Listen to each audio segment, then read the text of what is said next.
Muy buenas noches, bienvenidos a Primer Círculo. En los últimos meses han aparecido una buena cantidad de libros sobre los escándalos del régimen, sobre los enriquecimientos, sobre una serie de cuestiones.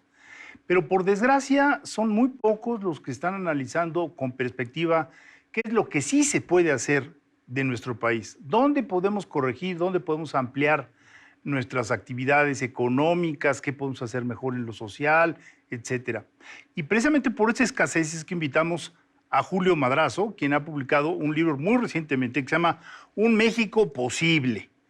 Y el libro que usted puede adquirir es un libro que precisamente busca poner el acento en lo que sí es posible. Y yo comenzaría, Julio, con una pregunta. Qué gusto verte, man. Gracias por su invitación. Comienzas diciendo las promesas fracasadas. La gente está cansada. La semana pasada el INE presentó un estudio precisamente de la credibilidad que hay sobre los actores políticos. Y bueno, los partidos políticos, los legisladores, todos salen en el piso. Para hacer este México posible, pues necesitaríamos que los gobernantes fueran un poco más serios, ¿no? Sí, sin duda. Los criticas tú, ¿eh? Sí. Y al empresariado. Sí, yo creo que... Sí. Creo que parte de... creo que las promesas incumplidas no solo son de actores individuales, empresarios, líderes sindicales, políticos. De hecho, el libro es muy crítico de nuestras élites en general. Pero lo más grave que trato de explicar en el texto es que las promesas incumplidas son de los dos sistemas que nos hemos dado para organizarnos. El sistema capitalista no ha cumplido con sus promesas, con sus principios básicos liberales, muchos de los cuales no solo no se han cumplido, sino lo que trato de recontar es que en las últimas décadas ha habido un retroceso de esos mismos principios y valores. Y lo mismo en términos de las democracias. Las democracias no han cumplido con los principios y valores de lo que era una democracia liberal. Y el descontento, y no solo pasa en México, lo hemos generalizado en el mundo entero, ha generado un rechazo enorme a los sistemas económico y político que nos rigen. En el mundo liberal occidental al que pertenece México, y que desafortunadamente hay una ola de gobiernos populistas, de izquierda o derecha, no importa, pero muy poco demócratas, más bien tirando a autoritarismos. Y una de las cosas que el libro trata de proponer es que nos adelantemos a que algo así ocurra en México y que avancemos en nuestra democracia, que ha venido avanzando siempre. Tú fuiste mi maestro en la UNAM. Desde entonces leíamos contigo acerca del liberalismo, pero la democracia y el sistema económico en el que vivimos no eran igual hace 250 años cuando nacieron. Hoy tenemos muchos derechos en términos de votos, de derechos económicos, que no teníamos hace 250 años, que lograrlos han sido producto de una lucha social, el voto de la mujer, el voto de los negros, el derecho de las mujeres a decidir su cuerpo, etc. Y lo que propongo es que esa democracia siga avanzando con espacios institucionales donde ciudadanos participen de manera más activa y formal en el futuro de nuestro país. Pero ese es el núcleo de tu propuesta. Entonces, detengámonos un ratito ahí. Se las trato de explicar muy rápidamente. La idea que trae Julio es: la democracia participativa de nuestros partidos políticos no es suficiente.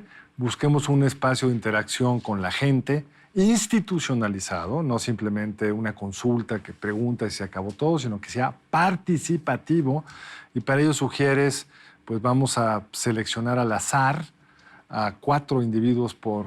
¿Cuántos son? Sí, 4. Sí. 4 por entidad federativa, que ya de entrada no me gusta porque hay una desproporción ahí de cómo están representados, pero está bien.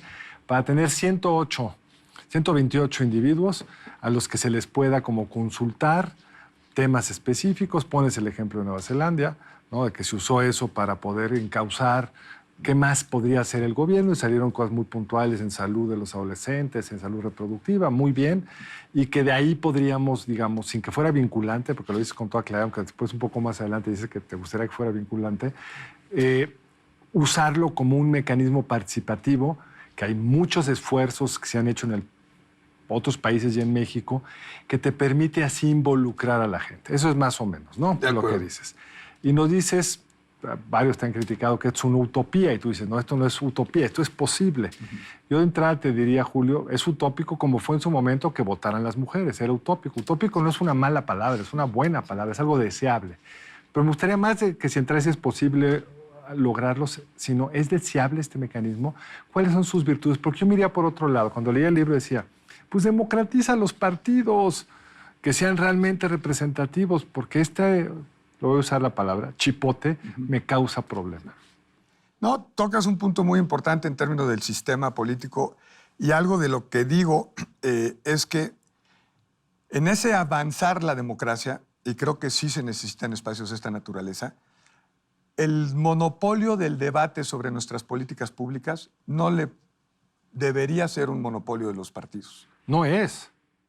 En términos de los espacios donde se decide, sí lo es. Se decide en el Congreso y de hecho digo, los procesos de parlamento abierto son útiles, hay que seguirlos haciendo, pero la verdad es que son un diálogo de sordos. Invitan a X número de expertos, se pasan ahí toda la mañana, cada quien da su ponencia. En este México que donde hay una mayoría amplia, pero en el México hace 6 años los expertos sí influían en las políticas.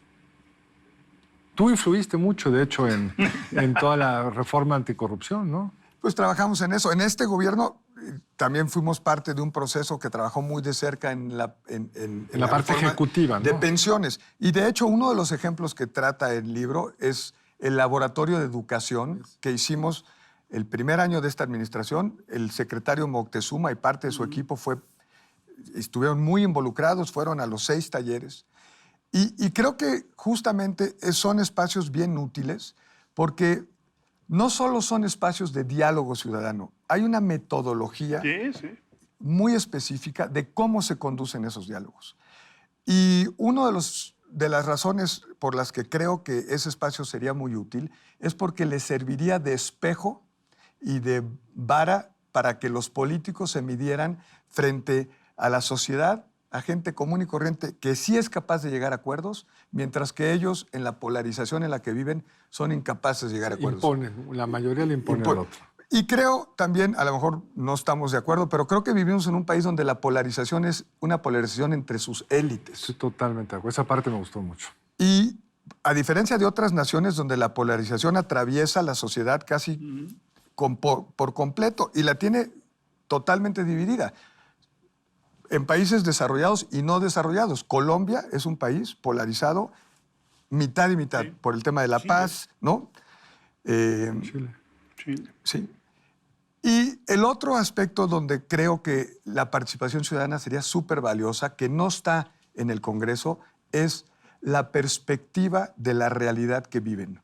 La perspectiva de la realidad que viven la gran mayoría de los mexicanos, esas ideas de cómo solucionar las cosas, no están en el debate público porque incluso al Congreso, al Parlamento abierto, invitamos a expertos. Pues cambiemos eso, invitemos a la gente. Podríamos invitar a la gente. Hoy no a nadie los escucha.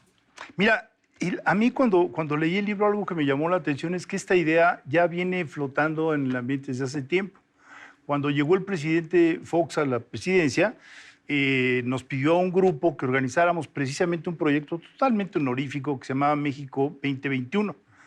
Y entonces empezamos a averiguar en qué otros países se había hecho. Se ha hecho, por supuesto, en Nueva Zelanda, pero también se ha hecho en Guatemala, por ejemplo. Y se integran grupos que buscan también la conciliación y encontrar los términos adecuados para explicarle a la población qué es lo que se quiere hacer. Por ejemplo, recuerdo el caso de Sudáfrica. En Sudáfrica, para explicar cómo es que iba a crecer la economía, decidieron, y que no iba a ser digamos, de un solo golpe rápido ni fácil, sino que se iba a llevar varios años, empezaron a hablar del vuelo de los flamingos, ¿no? Y entonces esto cundió, y lo mismo pasó en Guatemala, con términos en quechua, y así fueron explicándole a la población. A mí me parece muy útil porque, por ejemplo, llevamos arrastrando el problema de las pensiones no sé cuántos años y no hemos podido explicar lo que en realidad es bastante sencillo, ¿no? Fíjense que vivimos más, fíjense que necesitamos aportar más, Fíjense que, me explico, no nos podemos retirar tan jóvenes. Y eso le allanaría el camino a derecha, izquierda y a quien sea, ¿no? Sí, ponerlo... De hecho, el libro también habla de una experiencia que hemos vivido en México desde 2015. Carlos ha participado, se llama Méxicos Posibles. Contratamos a esa misma persona que tú dices, el que hizo Colombia, Guatemala, su primer ejercicio, se llama Adam Cajén, Sí. fue Sudáfrica. Contratamos a Adam y hemos trabajado con él y su despacho durante todos estos años en diálogos muy plurales, muy incluyentes, muy importantes. Ha generado, desde mi punto de vista, beneficios que para muchos a lo mejor son intangibles, para mí son muy concretos. Pero vuelvo a que son diálogos entre líderes. O sea, tenemos a la líder de las empleadas domésticas, Marcelina Bautista, que es una mujer formidable, a Tucarima, que es una líder indígena huichol de Nayarit, y así te puedo dar ejemplos de líderes sociales, representantes de todos los partidos, empresarios de muy gran calado, medios empresarios, académicos, en fin. Empresarios medios, no medios empresarios. Exacto, empresarios medios.